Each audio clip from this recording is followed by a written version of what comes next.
Allora, ringraziamo il professor Giordano per aver dato via a quest'ultimo evento della giornata.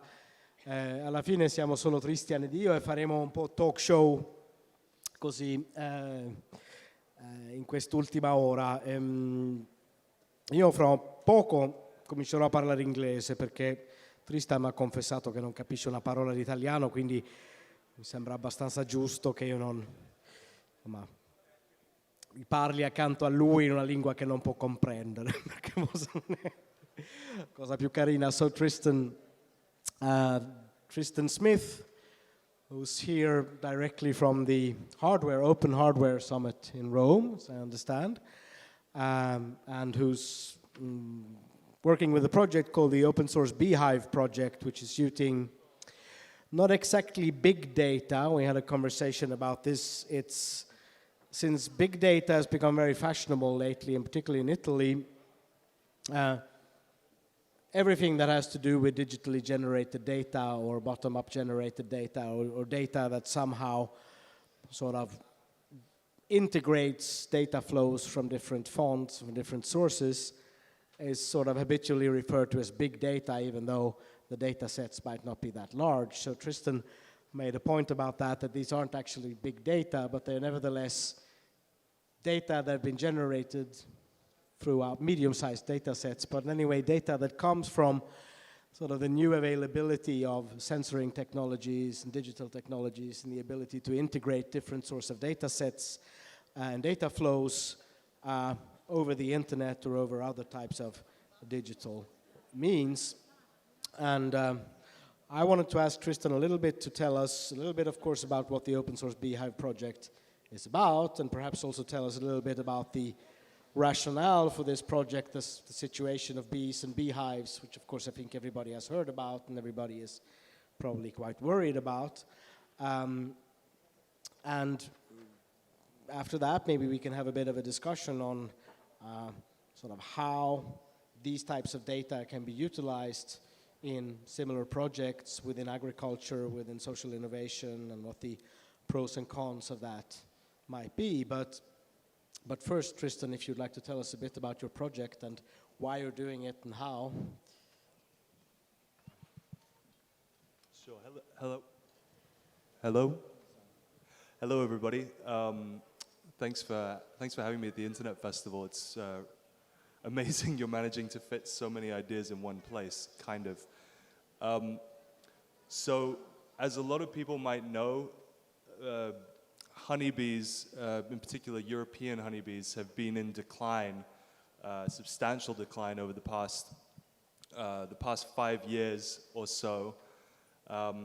This has been a particular problem in industrialized countries around the world, especially the European Union and the USA, but we're now beginning to see the same problem occurring in places like Brazil, Japan, and other upcoming industrialized nations. A couple of collaborators and myself were inspired by a number of projects that are existing in the world currently.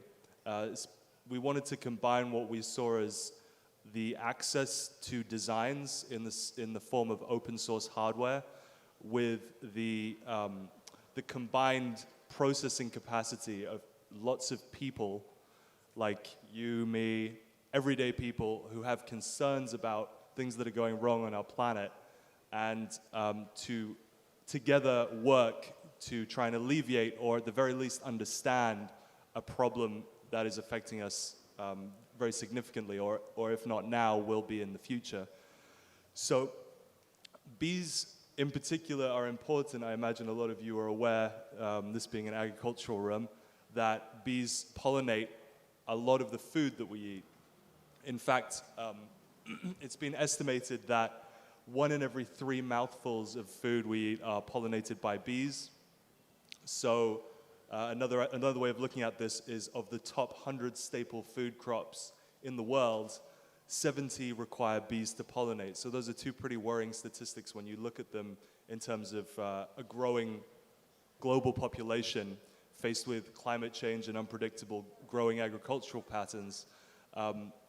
it's a kind of recipe for disaster. The most worrying thing about the decline of bees is the fact that we know so little about it.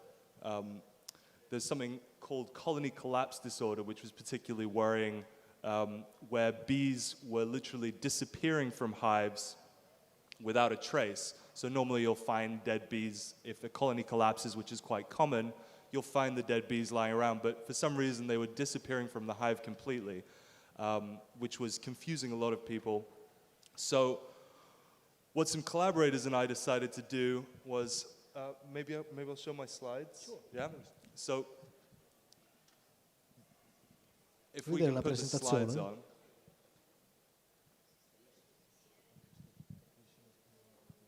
Okay, so normally I start my presentation here. I'm like, hello, my name's Tristan. I'm what you call a citizen science in practice. And the great thing about citizen science is you really actually don't need to know anything about science at all.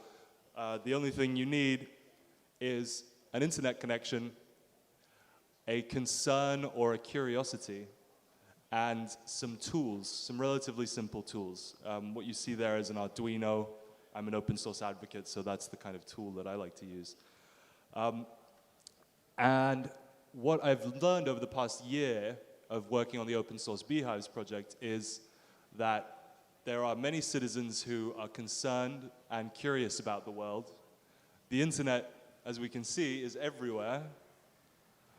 But what we lack somewhat are the tools with which we can interface between our concerns and the internet. So what I was speaking about at the Open Hardware Conference, which happened recently at Rome, was I was trying to encourage more hardware developers to start building the tools for us to interface between each other that way. Some really awesome examples exist out there about citizen science projects. So Prote is a really interesting one. It's not related to agriculture, but bear with me.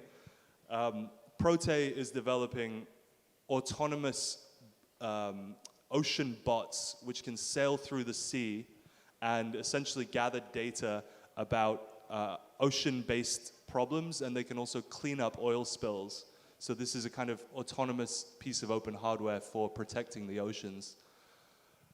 FarmBot and OpenFarm are two other really interesting projects. I've put little web addresses underneath, so if you want to find out more, please take note of these projects. They're very interesting to stay on top of. FarmBot is a precision farming machine, which is open sourced. It's being worked on by a guy named Rory Aronson in California. Rory is essentially, if anyone knows what a CNC machine is, it's basically a computer-controlled precision device which can move along a grid and, in this case, plant seeds, water seeds, and give them minerals to help them grow to their most effective state. OpenFarm, which is the other side of FarmBot, is essentially a Wikipedia for growing stuff.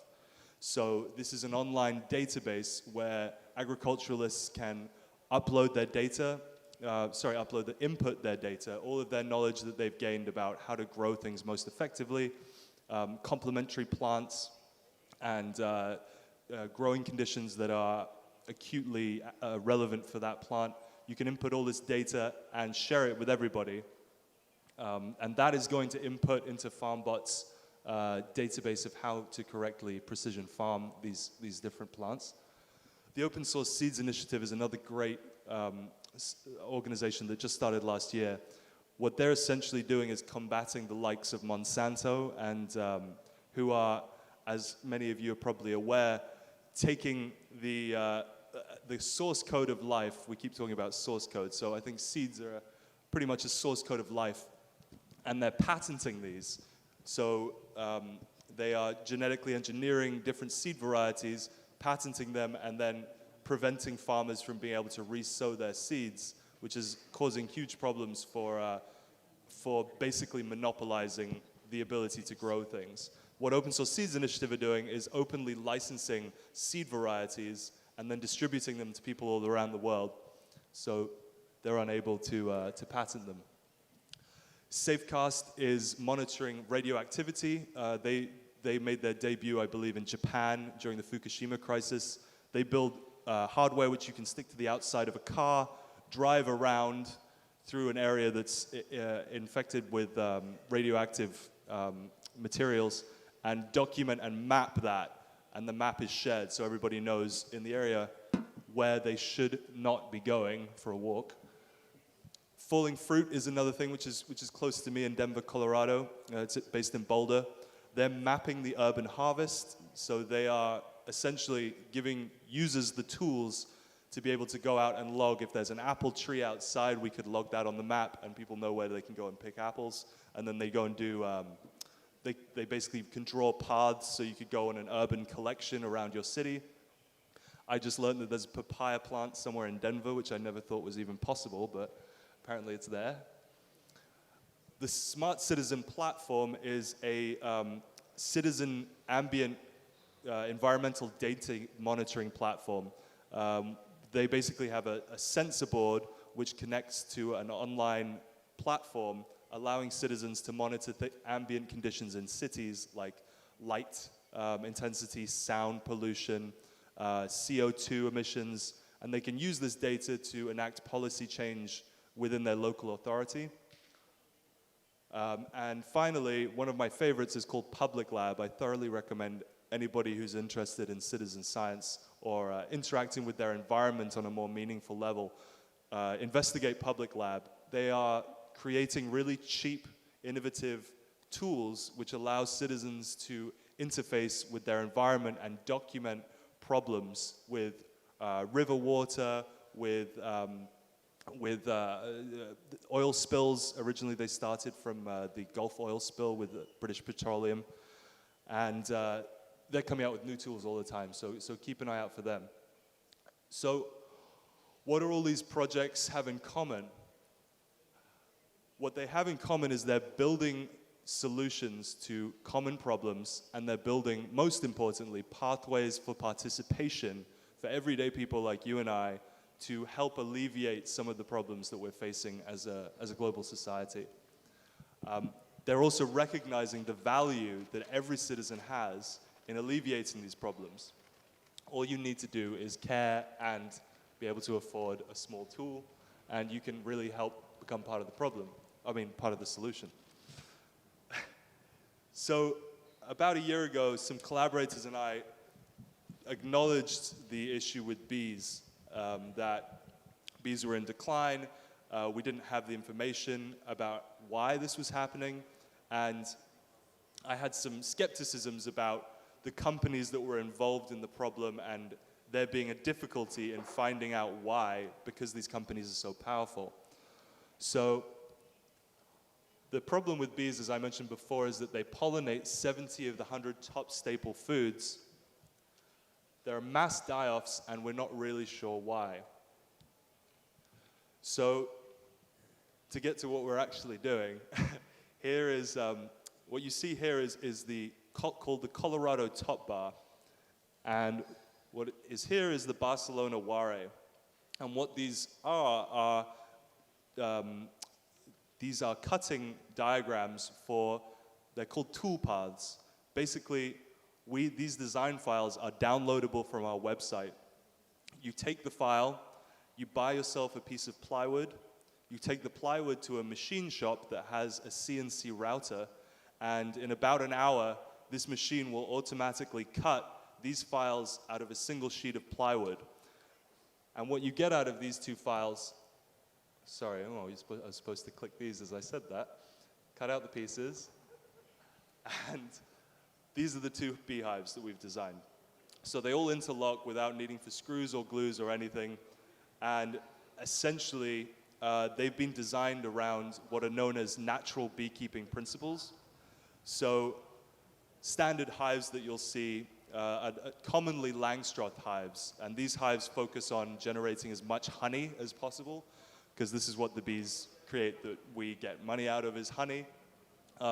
But often this is at the expense of the bees' health, because what the frames that are put inside are often plastic coated, so you're putting all these foreign chemicals and substances into the hive, which is putting stress on the bees. And you're also putting them in a high pressure environment with the aim of generating as much honey as possible. These hives use what are called top bars, which are essentially just a long slat of wood. You rub some beeswax on the bottom, and the bees build their own honeycomb down into the hive. And this is a much less stressful way of the bees creating their comb in their own living environment. So like I said, we launched this about a year ago. And since we did, we've had collaborators and remote builders springing up all over the world, building these different hives to begin becoming backyard beekeepers. And the reason that backyard beekeepers, in our opinion, are better than commercial operations is one of the problems with being a commercial beekeeper is you often have thousands of hives sometimes in a small area. And what that means is that you've got all sorts of viruses which can easily jump from colony to colony and affect a lot more bees a lot faster than if you have a decentralized beekeeping network where you have bees in your back garden as opposed to thousands in a field somewhere. So we've had about 60 to 100 remote replications, roughly 50,000 bees in each hive. So you do the math, that's quite a lot of bees. We're pretty chuffed with that. So as I kind of hinted to before, as it's nice to have pretty beehives, that's not really addressing the problem. The problem is that we don't know why the bees are collapsing. So the research is the problem. And the problem with bee research is that it's for sale. So you have these large corporate interests, the likes of Bayer, Syngenta, Monsanto, literally often funding the research which is supposedly going into finding out the chemicals that they're producing are hurting the bees. Obviously, they're not going to do that. So the problem is that we have centralized research that is compromised. Monsanto actually took this to an extreme recently of purchasing an entire bee research institute called Biologics, which is based in the US. So they now own the research, literally and figuratively, by owning the institute itself.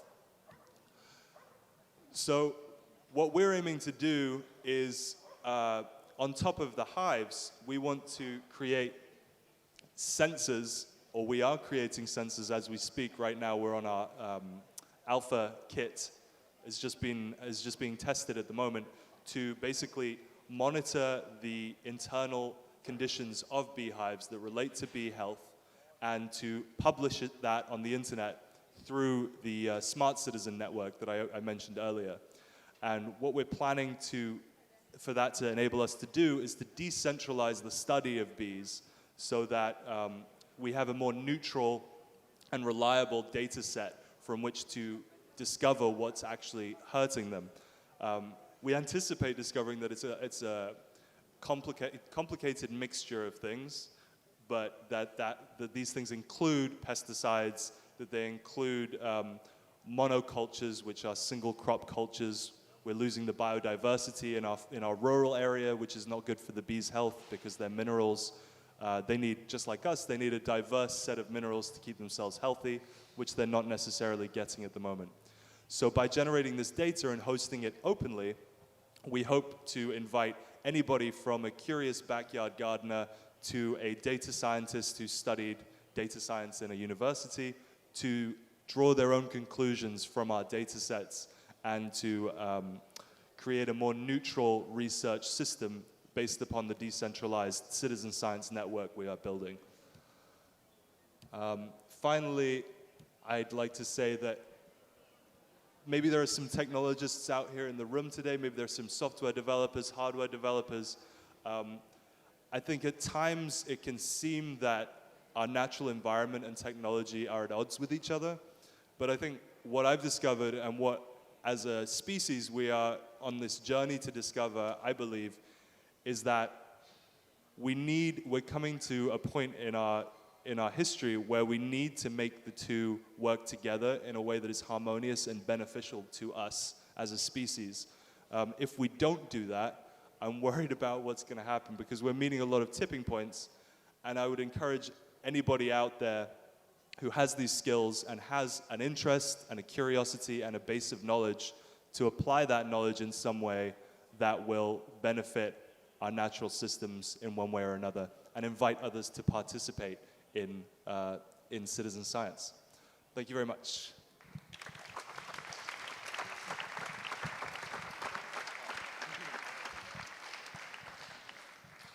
Thank you. Thank you very much. And while you were talking, we've been joined by Eleonora Sirsi dall'Università di Pisa.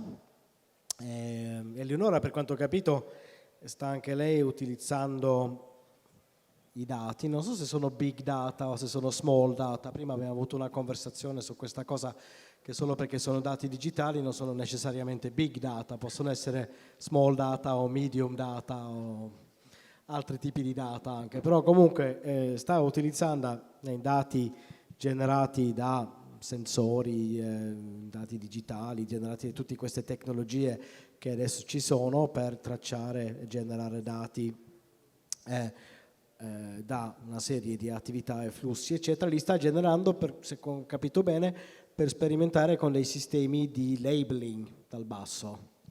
Do la parola a lei. Prego. Non è proprio così. Allora, cioè, nel senso, non è così. Io anzitutto sono una giurista e quindi diciamo intervengo diciamo in questa discussione sulla informazione che accompagna l'alimento e sull'idea dell'alimento come hub, no? Che era quello che era al centro di questa, mi sembrava, di questo incontro. Per fare un po' il punto sul livello della informazione per quanto riguarda l'alimento, il tema era questo, per diciamo, portare l'attenzione sulle caratteristiche della questione alimentare come una questione che è iperregolata. Cioè, quando noi parliamo, io ho assistito alla introduzione di questa sezione, no? Dedicata al green, dedicata agli alimenti, al cibo. Diciamo, ho riscontrato questo, diciamo, cioè il fulcro tutto sommato di questa questione è qual è il ruolo dell'informazione nell'ambito alimentare con riferimento al cibo, diciamo così, ecco, è detto in termini estremamente generici. E quello su cui io vorrei brevemente soffermarmi, eventualmente anche sollecitando interventi e curiosità, è proprio quello che si riferisce al fatto che l'informazione in questo ambito, e adesso vedremo di cosa si tratta, di cosa parliamo quando parliamo di informazione sul cibo o a proposito del cibo che si genera nell'ambito alimentare e così via, è un'informazione che si realizza e si deve realizzare necessariamente secondo alcune regole, che sono regole determinate dalle istituzioni, diciamo, necessariamente, e che in generale l'ambito alimentare è un ambito densamente regolato. Quindi questo è una realtà che noi non possiamo ignorare quando discutiamo di big data, di open data, di tutto quello che sono le informazioni diciamo, che circolano in ambito alimentare. Il che l'informazione sia inestricabilmente legata con gli alimenti, diciamo, non c'è dubbio, e del resto diciamo, non c'è dubbio, e del resto dobbiamo anche soffermarci sul fatto che sia cambiato completamente il modo di produzione, trasformazione e consumo degli alimenti, e così anche il modo di fare informazione, no? Cioè, Ma passiamo un po' siccome adesso un po' i tempi stringono, eccetera, ma Certo. passiamo un po' al nucleo della situazione. Qual è il suo contributo a questo problema, il suo approccio che vuole condividere con noi? Sì, l'approccio, diciamo in sintesi, quello che mi premeva diciamo, sottolineare nell'ambito di questo tema è che questo è un settore nel quale diciamo, ci sono moltissime informazioni e sempre di più, ma meno attenzione per la qualità dell'informazione, cioè in fondo l'informazione a cosa serve? No, perché insomma questo ce lo dobbiamo chiedere, a cosa serve l'informazione sugli alimenti? Questa è una domanda che mi piacerebbe fare. A cosa serve e a chi serve? No? A quali interessi risponde? Noi sappiamo che l'informazione, per esempio, io mi soffermo su un tema banale, da chi voi, il pubblico in generale, assume le informazioni sugli alimenti. Essenzialmente da cosa? Dalle conoscenze personali, certo, ma sui singoli alimenti da cosa? Dalla etichettatura, no? È l'etichettatura quella che veicola l'informazione? Certo, dalle etichette. Certo, è l'etichetta. Sì. Allora, l'etichetta è un ambiente regolato, iperregolato. E nell'etichetta, nella regolazione dell'etichetta, noi troviamo informazioni obbligatorie, indicazioni facoltative ed informazioni vietate. Cioè esiste un ambito dell'informazione alimentare che è vietato. Cioè non è possibile dare alcune informazioni. Naturalmente perché lo si fa? Lo si fa perché il divieto di quella informazione tutela una serie di interessi del consumatore. Ad esempio, c'è il divieto di apporre sugli alimenti delle indicazioni, ora è regolato, prima non lo era, che riguardano la salute, cioè che riguardano la possibilità dell'alimento di prevenire o guarire delle malattie, ad esempio, no? Questo è un ambito che prima non era regolato, tanto è vero che trovavamo spesso questo tipo di indicazioni, ora invece è sottoposto ad una regolazione, ad una serie di limiti.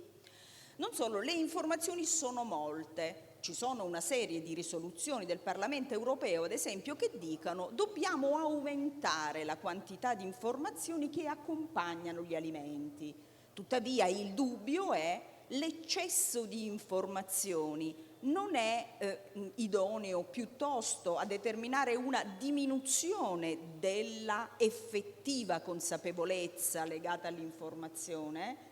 E l'informazione non è anche scelta dell'informazione, è qualità dell'informazione, cioè noi diciamo se ci soffermiamo unicamente su questo universo di dati e di informazioni finiamo per perdere di vista gli interessi da proteggere ed una sorta di necessità di controllare la qualità dell'informazione che viene veicolata. Quindi troppe informazioni. Cosa? Troppe informazioni. Doppia informazione, certo, cioè il dato deve essere controllato, deve essere certificato, ma questo è facile dirlo così ora, ma la cosa è complessa. Non solo non è facile da definire, diciamo, per esempio, non so se... Però mi pare sì. che, se permette, scusa se Certo. interrompo, però mi pare che quello che effettivamente sta venendo fuori adesso, anche nel discorso che ci ha fatto Tristan prima, ma anche molti altri, è che adesso sta venendo un nuovo modo di generare informazioni che appunto non passano per la certificazione, ma che passano per una generazione diffusa dal basso, che emerge come una sorta di alternativa alle etichette che giustamente lei ha menzionato come il modo tradizionale di Certo. accedere a delle informazioni affidabili e legittime. Qual è la sua posizione rispetto a questa, diciamo, citizen information or citizen data?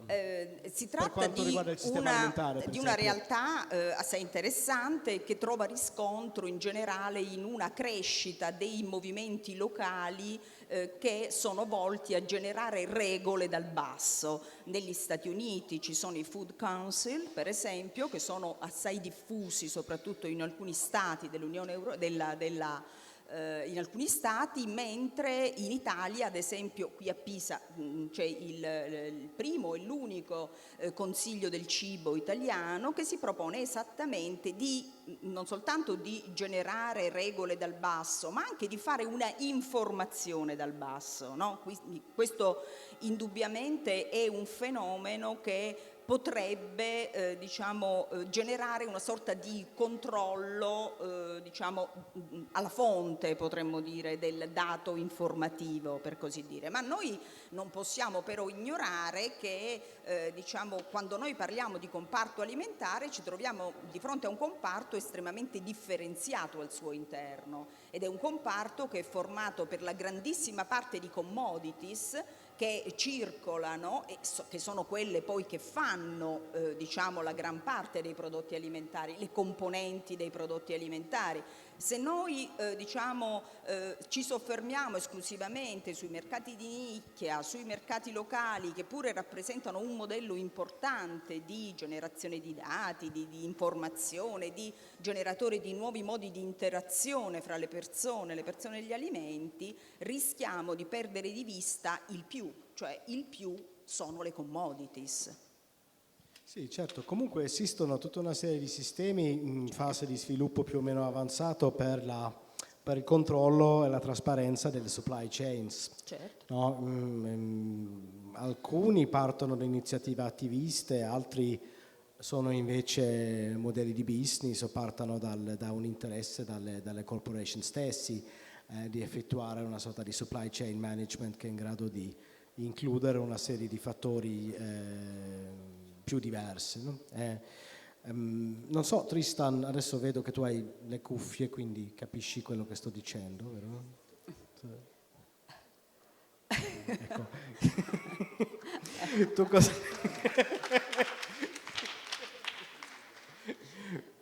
Cosa ne dici del potenziale, diciamo, di... Cosa lo chiamiamo? Diffuse data, dati diffusi, dati dal basso, social data, qualcosa del genere, sul potenziale di usare questi tipi di dati come un modo anche di garantire la trasparenza, la qualità, le condizioni di produzione, eccetera, nelle supply chains della food economy.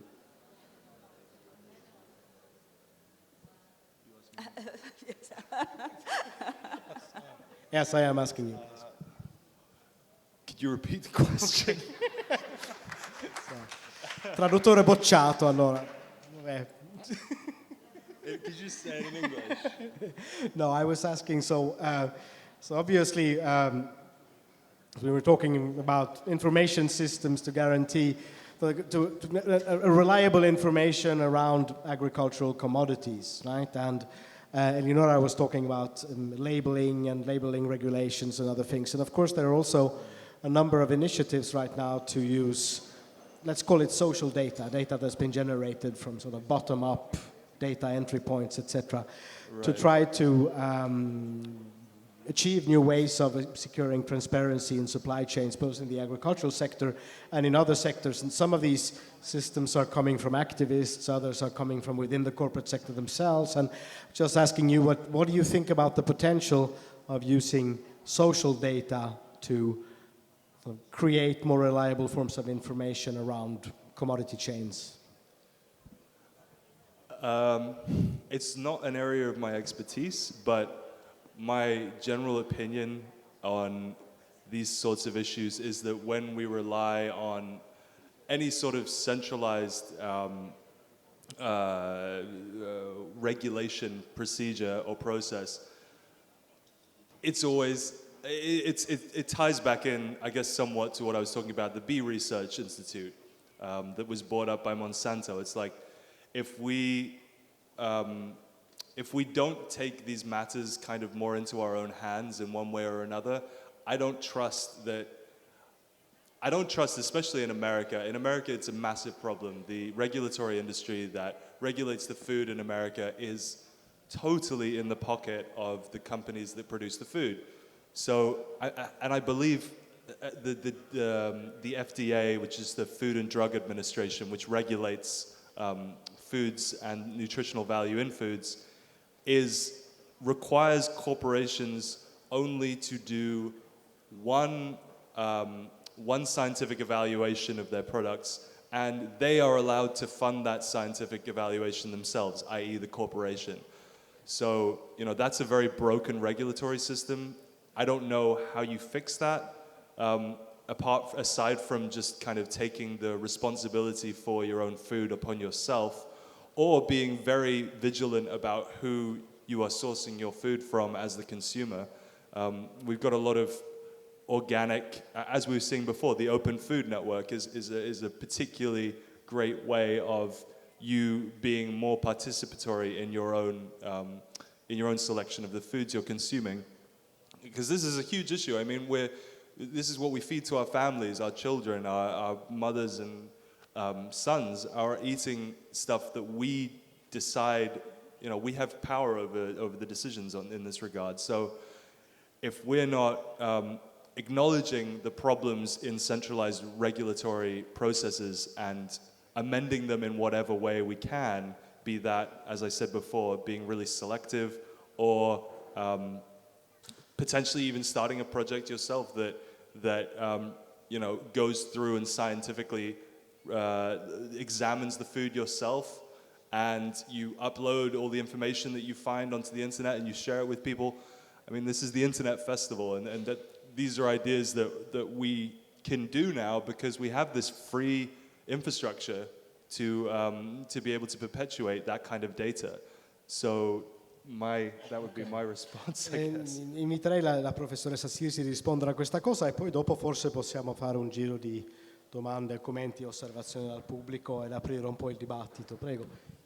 La situazione degli Stati Uniti, peraltro con riferimento proprio all'etichettatura e alla diffusione dell'informazione, è una situazione particolarmente delicata rispetto molto negli Stati Uniti la generazione di informazioni che riguardano gli alimenti è assai meno garantista del diritto del consumatore di conoscere il contenuto e i processi di produzione degli alimenti. La normativa infatti le paure che sono legate da parte europea all'accordo transatlantico con gli Stati Uniti sono esattamente generate da questo dislivello nelle tutele dei consumatori con riferimento all'informazione. Negli Stati Uniti c'è, come è noto, ad esempio, prendiamo la discussione sull'etichettatura degli OGM, dei GMO, in questo caso la situazione, mentre in Europa, come è noto, il sistema di etichettatura è impreciso, lacunoso, ma sicuramente è garantita il diritto di conoscere se un prodotto è derivato da organismi geneticamente modificati, anche in assenza di tracce riscontrabili nell'alimento. Negli Stati Uniti non esiste la possibilità di etichettare questi alimenti neanche come OGM free. E quindi esistono delle linee guida che limitano enormemente anche questo tipo di etichettatura. Alcune contee, nel Vermont c'è in questo periodo un ballot initiative per cercare di introdurre forme di etichettatura obbligatoria per consentire ai consumatori statunitensi di conoscere che nel processo di produzione dell'alimento è intervenuta l'utilizzazione di un organismo geneticamente modificato, ma laddove i pochi casi nei quali questo ha avuto successo, la gran parte delle iniziative non hanno avuto successo, anche perché c'è stato un grosso sforzo economico da parte di Monsanto e di altre realtà produttive per spostare l'opinione pubblica e spingerla a votare diciamo in modo contrario all'approvazione di questa forma di etichettatura negli Stati Uniti. L'unico caso nel quale si è verificato, lo Stato federale, cioè la Federazione degli Stati Uniti, proverà a fare un'operazione di preemption, cioè di avocare a sé la decisione sull'etichettatura. Perché questo? Perché l'etichettatura rappresenta da sempre, come l'informazione sui singoli alimenti, in generale nel mercato europeo, ma nel mercato statunitense naturalmente anche e nel mercato internazionale, un potente ostacolo tecnico al commercio. Così è considerata, e gli Stati Uniti hanno paura che il loro mercato interno, prima di tutto, sia fortemente danneggiato da un obbligo di etichettatura di questo tipo. Ok, grazie. Grazie, visto che il dibattito adesso si è un po' riscaldato, si è aggiunto anche una nuova voce, il professor Alex Giordano, che trova un microfono là. No, volevo fare una domanda a tutti, approfittando anche della tua presenza, Adam. Il problema dei big data comunque in qualche modo impone la necessità di una regolamentazione, no? Quindi un problema che l'abbiamo vissuto su vari fronti, quindi non soltanto sul food. Volevo chiederti appunto un approccio, secondo te, come, visto che queste giornate sono di ispirazione ai giovani che domani collaboreranno alla creazione di questo policy paper, quali sono alcune tematiche interessanti dal nostro punto di vista da tenere sott'occhio, diciamo, sugli open data? Grazie. Io passerei per primo la parola alla professoressa Sirsi, visto che qui mi ha scritto che è il Dipartimento di Giurisprudenza, quindi dovrebbe essere l'esperto di queste questioni. Sì, allora la questione dell'open data, diciamo dei big data naturalmente, che poi diciamo, il problema è se devono essere poi degli open data, poi essenzialmente, si pone, diciamo, è un discorso che è abbastanza indietro nel nostro paese, con riferimento all'agricoltura e all'ambito alimentare. In particolare diciamo, diciamo, è indietro soprattutto nella normativa nazionale, ma anche in realtà europea, la considerazione della possibilità di costruire un diritto ai dati, che è una cosa molto diversa dal diritto all'informazione del consumatore di cui abbiamo parlato prima. L'idea potrebbe essere quella di costruire, ma si tratta di costruire, un diritto dell'imprenditore agricolo in particolare all'informazione diciamo, da supportare con delle politiche che siano finalizzate alla conoscenza, diciamo, all'accesso all'informazione, che semplicemente non esiste, cioè semplicemente in Europa come in Italia non esiste questo tipo di diritto. La questione è in realtà assai sensibile, sempre di più si ha la percezione che diciamo, il possesso della conoscenza, la possibilità di accedere per esempio ai dati sulle produzioni internazionali, ma anche ai dati per esempio sullo stato delle colture, sulle condizioni climatiche, sullo stato delle colture a livello mondiale, potrebbe rappresentare uno strumento fondamentale per gli imprenditori che lavorano in questo settore, e quindi in questo senso io penso si potrebbe e si dovrebbe costruire una sorta di diritto all'informazione. Chi detiene di fatto un diritto di informazione nel settore agricolo, e non sono gli imprenditori agricoli, che noi dobbiamo ricordarlo, noi ci riferiamo a un ambito produttivo che è caratterizzato dalle piccole imprese, cioè qui la dimensione, diciamo,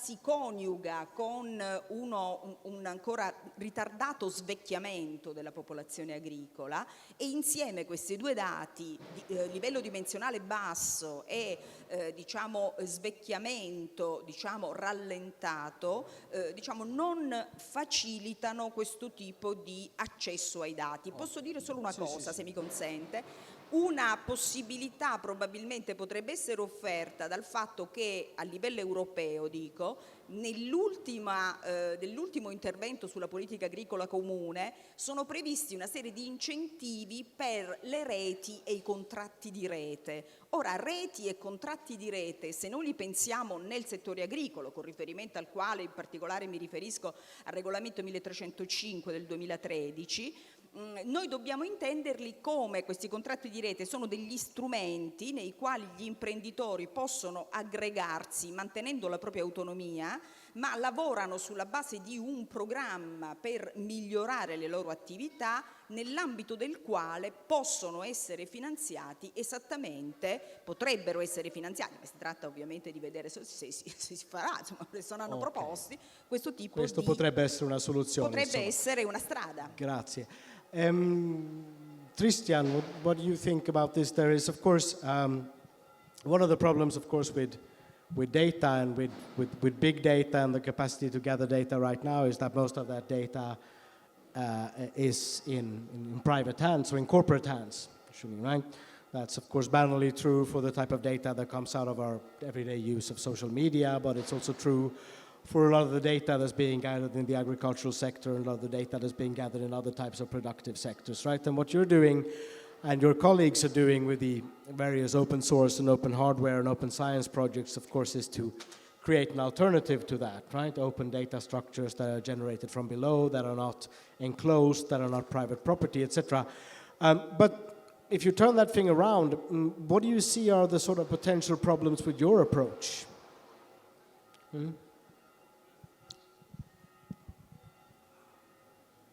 There's lots of them. I mean, one of the good things about decentralizing data gathering is that, I mean, like I said before, it's not as easily compromised. It would take a lot of effort to try and compromise data sets that were being generated from numerous, tens if not hundreds of places around the world. Is a lot more tricky. I guess some of the problems with citizen-generated data, if that's what you're asking me, is that you're not necessarily dealing with scientific environments. You don't have the oversight of somebody who's exceptionally well trained in data gathering. You are just you're a citizen who's been given a tool, and you may get variations in temperature within your beehive, for example, depending on a different hive. It's less controlled environment in which to gather data. So that is, I suppose, a problem. But if you are aware of those problems before you go in on the outset, you can potentially work around them. I can't speak from a great amount of experience in this as yet because we haven't really launched at scale. But the projects that I have spoken to about this have outlined similar concerns to that. There is one thing that comes... Sorry, one more thing. I still think, regardless of that it's much better to have slightly questionably reliable data from some people than knowingly compromised data from one person. So it just came to mind that there was this French philosopher in the late 70s, in 1979. He was called Jean-François Lyotard, and he wrote this book, The Postmodern Condition. Actually, he wrote it in French, La Condition postmoderne, where he sort of said that now in the information society there won't be any meta-narratives anymore. That is, there will no longer be any commonly accepted narratives about what's true and what's false, right? So all the big sort of narratives about historical progress, scientific truth, religious authority, all these sorts of things that have sort of remained unquestionable truth throughout much of modern history is going to be dissolved into a number of competing narratives that are incompatible and can't really be evaluated against each other, right? And to some extent, to a large extent what's happened with the proliferation of internet-mediated communication in the sort of historical and religious sphere, in a sense, right? I mean, for example, a lot of people believe that the government is using airplanes to spray psychoactive substances from planes, and that those psychoactive substances cause people to pay taxes and abide the law, because why else would they pay taxes and by the law? Because there's no other conceivable reason why anybody would do that. But if you look at it, of course, there's really no way in which these narratives can be disproven, or at least they can't be disproven from within their own sort of epistemological universe. Because if someone is a believer in chemical trails theory, or if someone is a believer in prehistoric aliens, or if someone is believing in one of the other of these many proliferating competitive belief systems that are now proliferating through the intensification of communication, in a sense, right? In a sense, it's what happened, like, you had like diverse people believing in aliens. With the internet, they could all talk to each other, and then they develop a common narrative with sort of scientific principles, etc. Basically what happened with Christianity, right? There were a lot of people who have heard about Jesus, and then over 100 years they wrote about and communicated with each other and developed the New Testament, right? It's just that now it's much, much quicker. So you get this proliferation of sort of incompatible alternative narratives and alternative truths that are mutually incompatible, and they can't really be evaluated against each other, right? And my question then is, after this long preamble, wouldn't you risk getting something similar with data? That you could get sort of a proliferation of diverse epistemologic paradigms that have different definitions of, say, soil toxicity in some way, right? That become incompatible with each other. Well, I don't know how much of a problem that would be with scientifically generated data. I'm not an expert in this area, but what I would say is that when we're looking at big data when it relates to human problems like crime and things like this, we have this idea that for some reason that computing technologies and algorithms that draw patterns from huge data sets are going to be impartial. That's not always the case. We have a tendency as human beings to gather data in a way that is not neutral, and therefore the algorithms that are drawing conclusions from that data often have similar problems that we taint within the data by generating it as human beings. So I think the question is not necessarily when it comes to science, when it comes to, reading accurately from pieces of technology, pieces of hardware, that's not necessarily an issue. But when it comes to anything that can be interpreted by a human and generate data out of that, you can come into problems, I think. Science is not interpretation, yes. Okay, maybe we should open up to some more questions from the audience. Altre domande dal pubblico? Forse a questo punto ci restano ancora 10 minuti, quindi approfittate di questa situazione.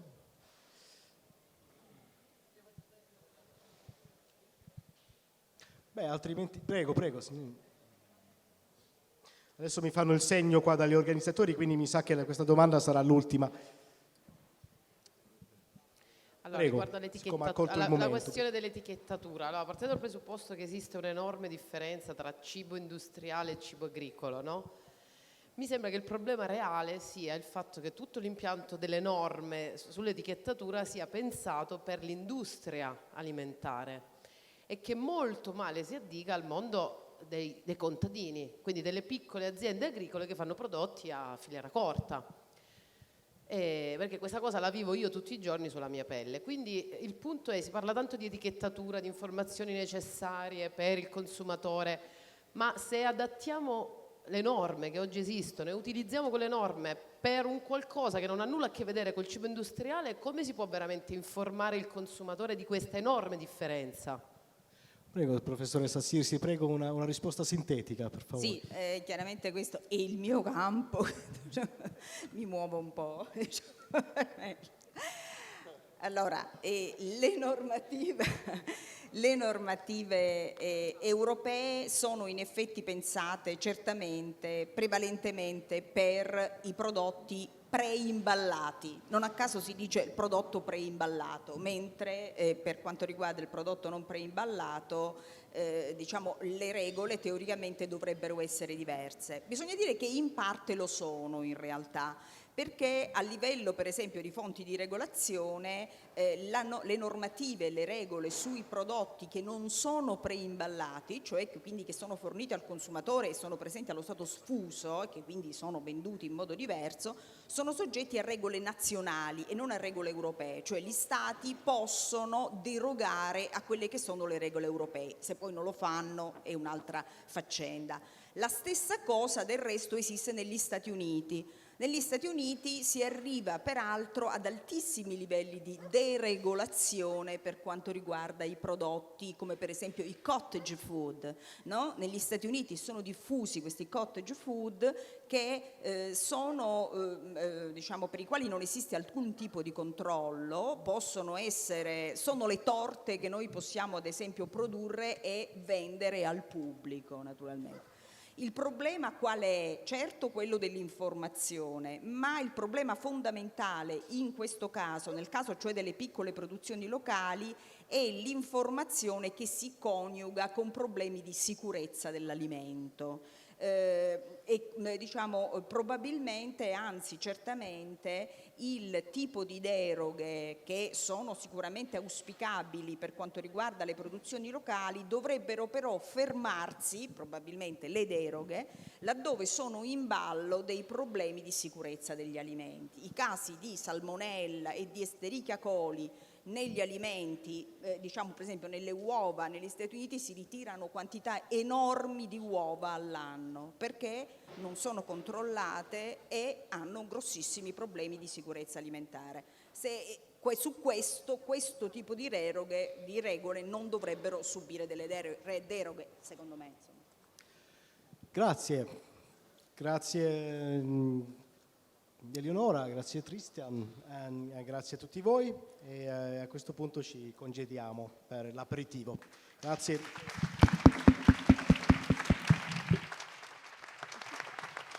Grazie mille.